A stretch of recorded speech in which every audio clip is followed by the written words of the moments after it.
প্রিয় দর্শক, স্বাগত জানাচ্ছি সারাদিনের সংবাদে প্রতিদিনের আয়োজন রাত 11টার শীর্ষ সংবাদে। সারা বিশ্বের গুরুত্বপূর্ণ সব সংবাদের শিরোনাম জেনে নিন শুরুতেই। ডক্টর ইউনূসকে সম্মানসূচক ডক্টরেট ডিগ্রি দেবে চীনের বিশ্ববিদ্যালয়। দুদকের অনুসন্ধান ঠিকাদারি কাজে শেখ সেলিমের 1000 কোটির কমিশন বাণিজ্য। আবরার ফাহাদ হত্যা মামলায় 20 আসামির মৃত্যুদণ্ড বহাল, রায়ে সন্তুষ্ট আবরার ফাহাদের ভাই। আইন শৃঙ্খলা পরিস্থিতি নিয়ে পুলিশের সঙ্গে বসছেন প্রধান উপদেষ্টা। বিসিবির সাবেক সভাপতি পাপন ও তার পরিবারের বিরুদ্ধে 27 ব্যাংক হিসেব অবরুদ্ধ। রাজনৈতিক হয়রানিমূলক 6202 মামলা প্রত্যাহারের সুপারিশ। সৌদিতে এক সপ্তাহে 23,000-এর বেশি প্রবাসী গ্রেপ্তার।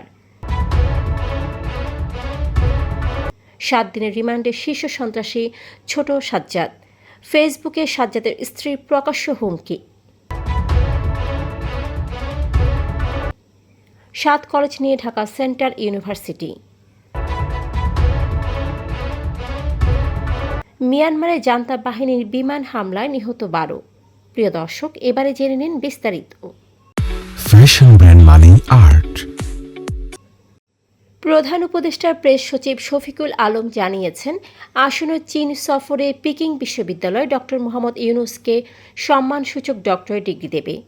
এই বিশ্ববিদ্যালয়টি বিশ্বের শীর্ষ 10টি বিশ্ববিদ্যালয়ের একটি। 16 মার্চ ফরেন সার্ভিস একাডেমিতে ব্রিফিংয়ে তিনি জানান, 29 মার্চ পিকিং বিশ্ববিদ্যালয়ে ইউনূস শিক্ষার্থীদের উদ্দেশ্যে বক্তব্য দেবেন এবং চীনের হাইটেক পার্ক পরিদর্শন করবেন। সফরের আগে চীনা রাষ্ট্রদূত প্রধান উপদেষ্টার সঙ্গে সাক্ষাৎ করেছেন। দুর্নীতির অভিযোগে গোপালগঞ্জ 2 আসনের সাবেক সংসদ সদস্য শেখ সেলিমের বিরুদ্ধে অনুসন্ধান শুরু করেছে দুর্নীতি দমন কমিশন।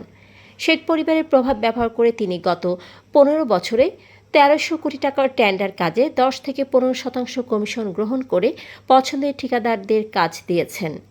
এই বিষয়ে দুদক অনুসন্ধান শুরু করেছে, তবে ক্ষমতার পরিবর্তনের পর তিনি আত্মগোপনে আছেন।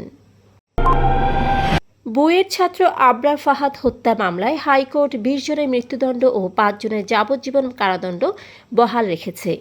বিচারপতি AKM আসাদুজ্জামান ও বিচারপতি সৈয়দ এনায়েত হোসেনের বেঞ্চ আজ রোববার এই রায় দেন।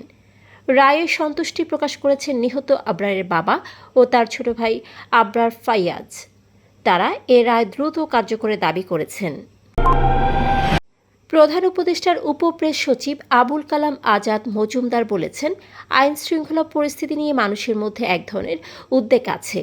এই পরিস্থিতিতে সোমবার সারা দেশের মাঠ পর্যায়ে পুলিশ কর্মকর্তাদের সঙ্গে বৈঠক করবেন প্রধান উপদেষ্টা। রোববার রাজধানীর ফরেন সার্ভিস একাডেমিতে নিয়মিত ব্রিফিংয়ে কথা জানান তিনি। বাংলাদেশ ক্রিকেট বোর্ডের সাবেক সভাপতি নাজমুল হাসান, তার স্ত্রী রোকসানা হাসান ও পরিবারের সদস্যদের নামে 27টি ব্যাংক হিসেব অবরুদ্ধ করার আদেশ দিয়েছেন আদালত। এসব হিসেবের মধ্যে 33 কোটি 74 লাখ টাকা জমা রয়েছে, জানান দুর্নীতি দমন কমিশনের আবেদন সূত্রে। আদালত আজ রোববার এই আদেশ দেন। সরকার 6,295টি রাজনৈতিক হয়রানিমূলক মামলার মধ্যে 6,202টি প্রত্যাহারের সুপারিশ করেছে। স্বরাষ্ট্র মন্ত্রণালয়ের কেন্দ্রীয় কমিটি মাঠ পর্যায় থেকে এসব মামলা পরীক্ষা করে এই সুপারিশ করেছে। ইতিমধ্যে আইন, বিচার ও সংসদ বিষয়ক মন্ত্রণালয়ের উপদেষ্টার সভাপতিত্বে 8টি সভা অনুষ্ঠিত হয়েছে। সৌদি আরবে অবৈধভাবে বসবাস, শ্রম ও সীমান্ত আইন লঙ্ঘনের অভিযোগে 6 মার্চ থেকে 12 মার্চ পর্যন্ত 23,865 জনকে গ্রেফতার করা হয়েছে। এর মধ্যে 16,644 জন আবাসিক আইন, 3,896 জন সীমান্ত আইন এবং 3,325 জন শ্রম আইন ভঙ্গ করেছেন। চানগাঁও থানার তাহসিন হত্যা মামলায় চট্টগ্রামের শীর্ষ সন্ত্রাসী ছোট সাজ্জাদের 7 দিনের রিমান্ড মঞ্জুর করেছেন চট্টগ্রাম মেট্রোপলিটন ম্যাজিস্ট্রেট আবু বক্কর সিদ্দিক। এদিকে শীর্ষ অপরাধী ছোট সাজ্জাদের স্ত্রী তামান্না শারমিনের একটি ভিডিও ফেসবুকে ভাইরাল হয়েছে, যেখানে তিনি বলেন, কারি কারি টাকা ঢেলে স্বামীকে ছাড়িয়ে আনবেন। ছোট সাজ্জাদ হত্যা, অস্ত্র ও চাঁদাবাজির 15 মামলার আসামি। এর আগে শনিবার রাতে ঢাকার একটি শপিং সেন্টার থেকে তাকে গ্রেপ্তার করে পুলিশ। ঢাকার সরকারি 7 কলেজের নতুন বিশ্ববিদ্যালয়ের নাম হবে ঢাকা সেন্ট্রাল ইউনিভার্সিটি। রোববার ইউজিসি চেয়ারম্যান এস.এম.এ ফায়েজের সঙ্গে 7 কলেজের শিক্ষার্থী প্রতিনিধিদের সভায় এই সিদ্ধান্ত হয়। ইডেন মহিলা কলেজের এক ছাত্রী জানান, সভায় সবকিছু বিবেচনা করে নামটি চূড়ান্ত করা হয়েছে। মিয়ানমারের লেতপানহা গ্রামে সামরিক অভ্যুত্থান বিরোধী যোদ্ধাদের দখলে থাকা এলাকায় জান্তা বাহিনী বিমান হামলায় 12 জন নিহত হয়েছে। বেসামরিক এলাকা লক্ষ্য করে এই হামলা চালানো হয়েছে। 2021 সালের অভ্যুত্থানের পর থেকে দেশটি গৃহযুদ্ধের মধ্যে রয়েছে এবং বিশ্লেষকরা জানান, জান্তা বাহিনী বেসামরিক নাগরিকদের উপর বিমান হামলা বাড়িয়েছে। দর্শক, এতক্ষণ আমাদের সাথে থাকার জন্য ধন্যবাদ। প্রতি মুহূর্তে দেশ বিদেশের গুরুত্বপূর্ণ সব সংবাদ জানতে ভিজিট করুন www.সারাদিনেরসংবাদ.com ও চোখ রাখুন সারাদিনের সংবাদের অফিসিয়াল ফেসবুক পেজে। Fashion brand money art.